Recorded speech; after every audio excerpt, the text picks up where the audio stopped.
Assalamualaikum warahmatullahi wabarakatuh. Cinta NKRI.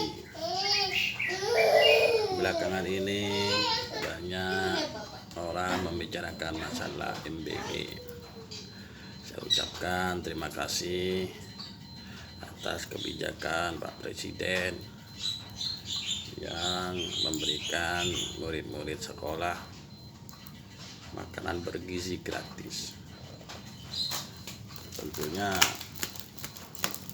saya sebagai orang tua sangat senang sekali, tapi mungkin ada beberapa penerapan yang kurang tepat. Di antaranya, satu, MBG itu mempunyai dapur masing-masing. Biasanya kalau sudah seperti itu ada sistem tender. Jadi misalnya budget 15.000, tentunya dengan sistem seperti tersebut mencari keuntungan otomatis, kita tidak usah munafik.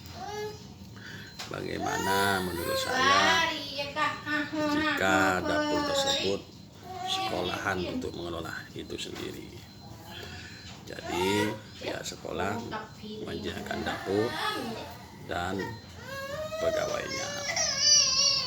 Misalnya tadi anggaran itu 15.000 per orang dari pemerintah. Kalau seperti pelaksanaan seperti saat ini, belum dipotong pegawainya, belum dipotong macam-macam lah. Jadi sampai untuk pengelolaan tersebut mungkin bisa 8.000, 7.000. Jadi otomatis kualitas dari makanan itu sendiri kurang baik. Ada yang basi, ada yang expired. Saya sendiri pun mengalami, anak saya mendapatkan makanan yang basi. Tentu wajar karena itu masanya sudah agak lama. Buah-buahan, ya, karena budget yang sangat minim, tentunya budget tersebut tidak cukup. Bagaimana kalau jika dikasih ke pihak sekolah untuk memanage itu semua? Mungkin untuk pegawai saja itu cuma 2 juta rupiah, bukan 2 juta. 2.000 maksud saya, bukan 2 juta, maaf, barusan ada orang motor sepeda sambil bakar ikan. Mungkin buat pegawai yang 2.000, jadi masih sisa 13.000. Dan itu pun 13.000 masih misalnya mau dikat lagi 1.000, bisa dibuat untuk beasiswa, bantuan sekolah gratis. Jika ada kebijakan uang itu dikasih kepada ke orang tua murid, menurut saya ya juga tidak efisien.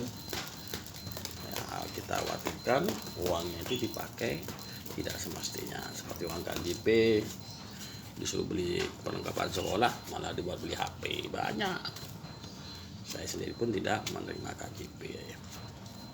Karena Allah masih bisa dikasih rezeki. Nah, yang nomor 2, yang belakangan ini Pak Presiden mengirim pasukan perdamaian ke Palestina, banyak ada pro kontra. Itu wajar, bagi saya itu wajar yang kontra. Kenapa? Karena banyak kekhawatiran dan kecurigaan. Yang kekhawatirannya, negara kita ini khawatirnya menjadi alat, karena di situ ada Israel itu sendiri, dan ada kecurigaan di pihak Hamas. Kita ya, pasukan kita TNI yang kita cintai menjadi bagian dari Israel itu sendiri untuk melucuti pejuang di Hamas. Jadi alangkah baiknya ditunda dulu. Seandainya dulu waktu Pak Presiden waktu menyampaikan pidato di PBB perihal Hamas, perihal Palestina langsung mengembang pasukan tanpa masuk ke board of peace, itu bagus. Itu loh yang jadi yang saya sayangkan. Nah, tentu TNI yang kita cintai, yang kita khawatirkan ada sabotase antara pihak Israel untuk mengadu domba antara pihak TNI dan Hamas. Kasihan itu TNI itu sendiri. Nah, walaupun kalau menurut saya pandangan dari pemerintah Rusia itu bagus. Saya mau masuk ke board of peace dan mau membayar asalkan Palestina itu sudah menjadi diakui menjadi negara yang merdeka dan independen. Itu menurut saya bagus. Nah, menurut hemat saya, saya tidak mau jika saya tidak sesuai melenceng dengan itu, mungkin menurut pemerintah saya akan keluar tidak segampang itu. Itulah menurut saya, karena di situ ada superpower, bukan memandang kita negara kita tidak punya kekuatan, tapi kita harus jujur, pasti banyak tekanan untuk negara kita. Maka lebih baik soal ini menurut saya jangan mengirim pasukan dulu. Ya, yang saya omongkan tadi, khawatir kita diadu domba dengan pihak-pihak Palestina. Di situ udah jelas.